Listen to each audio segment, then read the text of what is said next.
क'क्राझार जिल्ला दुलाराय बर' फरायसा आफादनि गाहाय मावख' माइरं हाउसआवहाय जोङो दिनै सोलोंथाइ बिथिंजों सोमोन्दो गोनां मोनसे आयदाखौ फोसावनो थाखाय बर' खौरांगिरि मेल लिंथुमदों। बे हाबाफारियाव जोंजों लोगोसे बाहागो जानो हादों क'क्राझार जिल्ला टेलेन्ट सार्च एग्जामिनेशन बर्डनि मानगोनां चेयारमेन बिथां आरो लोगोसे क'क्राझार जिल्ला दुलाराय बर' फरायसा आफादनि सोलोंथाइ नेहाथारि हांगामा नार्जारि बिथां आरो बाहागो जानो हानाय गासै जोंनि बर'नि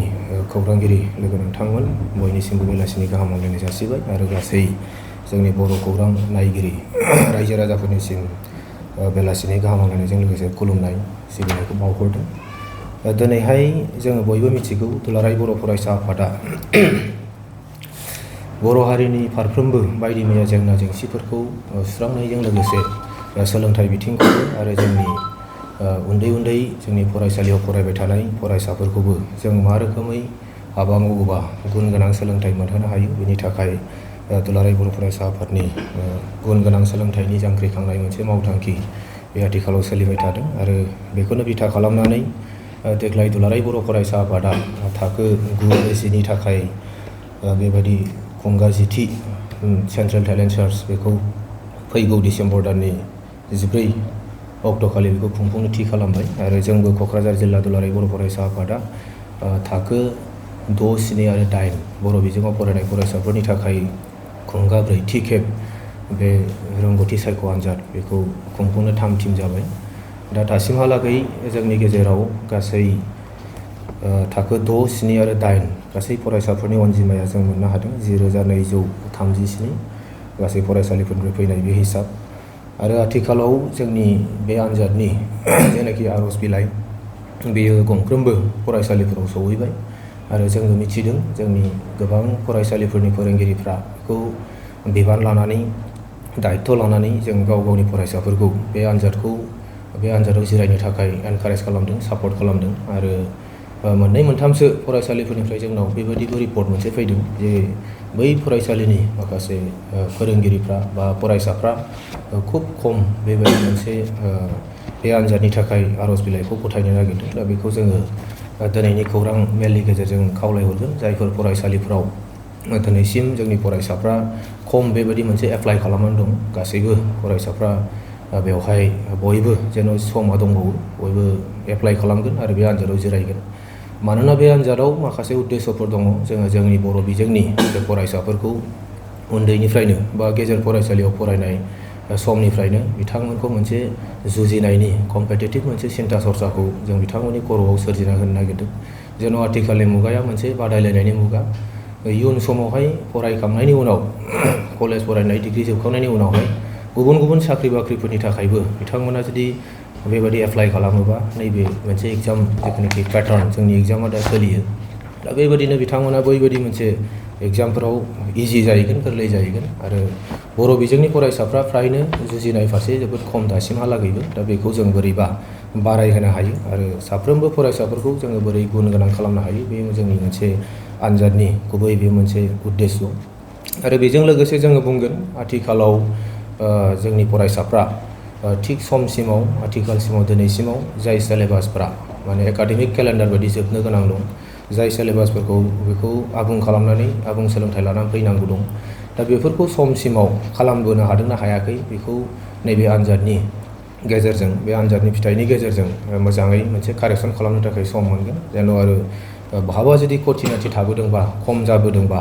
दा बेवहाय बांसिनै जोङो स्ट्रेस होनानै फरायफिननो हानाय बेबायदि मोनसे थासारिखौ मोनगोन। दा बेखौनो जों खावलायदों बे आनजादा जुदि साक्सेस जानांगौबा जोंनि गासैबो फरायसालिफोरनि गाहाय फोरोंगिरि बयनिबो जोंनो मदद नांगोन।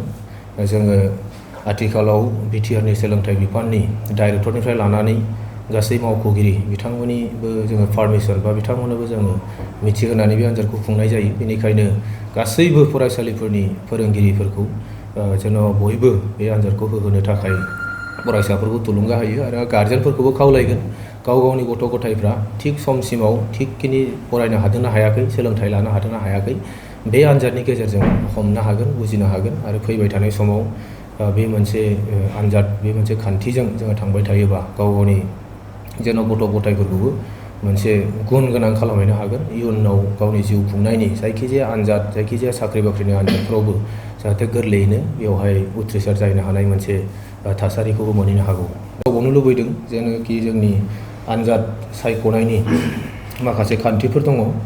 जोङो थाखो 6, 7 आरो 8 बे मोनथाम थाखोनिफ्रायबो मोनफ्रोमबो थाखोनिफ्राय जोङो साथामै बेबायदि मोनसे टप 3 सायख'नाय जागोन आरो जाय फरायसाया टप 1 बेबायदि जायगा आवग्रिनो हागोन बेनि थाखाय जोङो 10,000 रांजों जोंनि आनजाद सामलाय आफादनिफ्राय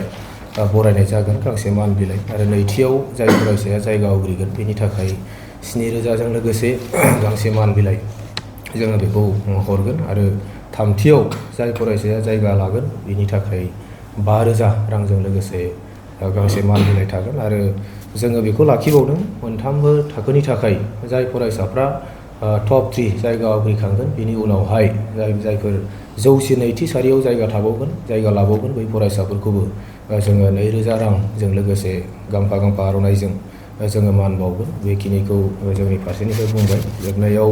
फिन खनसे बयनिसिमबो खावलायबावनाय जोंनि बिमा बिफा जोंनि फोरोंगिरि जोंनि गासैनिसिम सोलोंथाइ बिथिंजों जरित गोनां सोमोन्दो गोनां गासैबो जोंनि बे बिथांमोनखौ खावलायबाय। जोंहा बेवहाय गुबैयै मोनब्रै आयदायावहाय निफ्राय होनाय जागोन कुइसनखौ गोरलै सानखान्थि, गोरलै बिगियान, इंराजि आरो मोनसेया जिके जेनेरेल नलेज बेनिफ्राय गासै नम्बरा जागोन 120 बिनि गेजेराव जोंनि आनजादा जागोन। दा बे गासैखौबो जोङो मोनसे नटिफिकेसन हिसाबै एडभार्टाइज हिसाबै जोङो फरायसालिफोराव बेखौ हरफाजोब्बाय फर्मजों लोगोसेनो बे थांफाजोब्बाय। दा बेखौ जोंनि फरायसाफ्रा नायब्लानो नुगोन। बेखिनियानोसै। खुलुमबाय बयनिसिमबो रायजो राजाफोरनिसिम आरो दिनै मेडिया पार्सन जोङो हरखाबबाबो दिनै क'क्राझार जिल्ला बर' फरायसा आफादनि सिङाव थानाय जिल्ला रोंगौसा सायख' आनजादनि जे 2025 मायथाइनि जे जों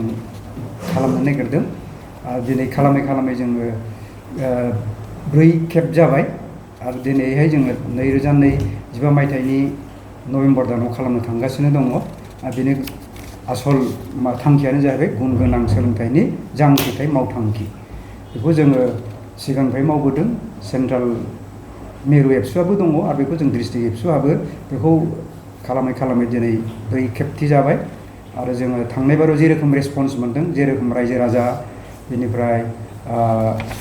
गार्जेन लेभेलनिफ्राय आरो फरायसाफोरनिफ्राय जेरैखि जोङो रेसपन्स मोन्दोंमोन बेखिनि देग्लायबो जों मोनगोन होनना आसा खालामो आरो जों जिखिनि फरायसाफोर मोन्दों जोंनि क'क्राझार जिल्ला सिङावहाय फ्राय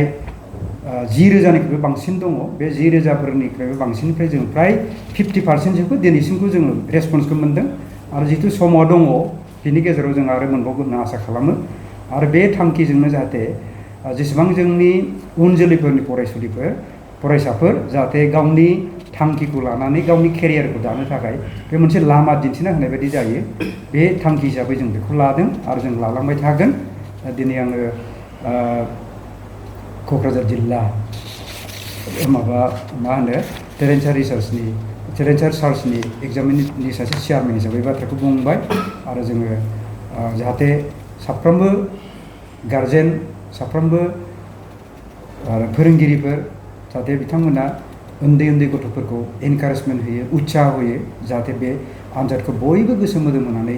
होयो आरो जोंनि जे थांखि एबसुनि जे थांखि बे थांखियाव हयथ' सिगांलांनायाव मदद खालामो आरो फरायसुलिफोरखौ गावनि केरियार दानायाव जाहाथे मदद होलांनो हायो बेखिनिखौ आङो बयनावबो रायजो राजाफोरनिसिम आपिल खालामो आरो फरायसुलिफोरखौ खावलायो जाहाथे बेहाय लोब बयबो बाहागो लायो। देग्लाय जोङो थांनाय बोसोराव जेसेबां बाहागो लादोंमोन एइबारावबो जाहाथे बाहागो बांसिन लायो बेखिनिखौ आं मिजिं थिबाय।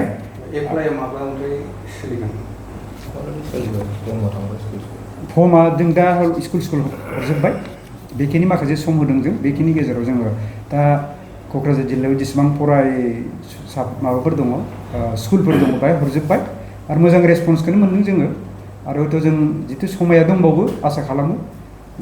जेरावखि सानदोंमोन थांनाय बोसोराव बेनिख्रुइ बांसिन जों एक्सपेक्ट खालामदों मिजिं थिदों जाहाथे आरो साबसिन जाबावो जाहाथे फरायसाफ्रा मोजाङै गोसो होनानै बे आनजादखौ होनो सिगांबोयो बेखिनि माब्ला खुंफुंनाय जागोन बे आनजादखौ? थारिखखौ जोङो डिसेम्बरनि 14आव खालामनाय जादों। दा बाखिखौ जोंनि बाहाय आरो आनजादनि कन्ट्रलार दङ डिस्ट्रिक्टनि, आरो जोंनि डिस्ट्रिक्टनि एडुकेसन सेक्रेटारि दं। बिथांमोननिसिम माखासे डिटेल्स खोथाफोरखौ बुंनो थाखाय आङो हगारना होनाय जाबाय।